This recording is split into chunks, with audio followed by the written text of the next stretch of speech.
So yeah, I wanted to speak today about just a word about men. And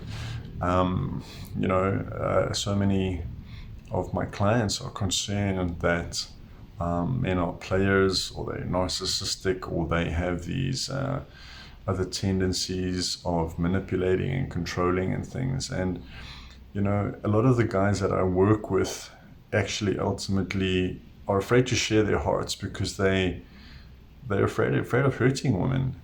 Men aren't sure. Men need to go step by step. They need to know that all the right things are in the right place for them to pursue and go further in a relationship. And if they're not sure, they keep their heart back and they keep their communication back because they don't want to lead her on. They don't want to commit to something where they're going to pull back and then maybe hurt her because they're not sure.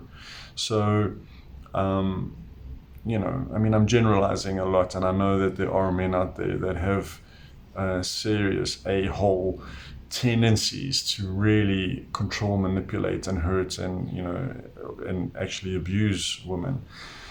And that's terrible. But generally, even in relationship, men tend to keep doing this. Men tend to keep wanting to go one step in front of the other, and ultimately, make their partners very happy. And so if they're sensing that she's not going to be happy, they pull back and they keep the communication away. There was a study there somewhere where if men get rejected 3 times by their partners for whatever reason, they get the sense that she's unhappy with something or she's discontented, he loses his courage and his willpower to keep doing more for her. Which is interesting. And then after the 3rd time, he kind of gives up. He pulls back. He's not going to attempt to suggest things or lead in the relationship because she's been disgruntled in the past. So why continue? So just a thought for you guys out there that not all men are bad. And again, often it takes 2 to dance. And when a woman is also being in a place of being very discontented and unfulfilled in her own life, and she projects it onto the man to make her happier, it's a lot of pressure on him, and her expectations rise.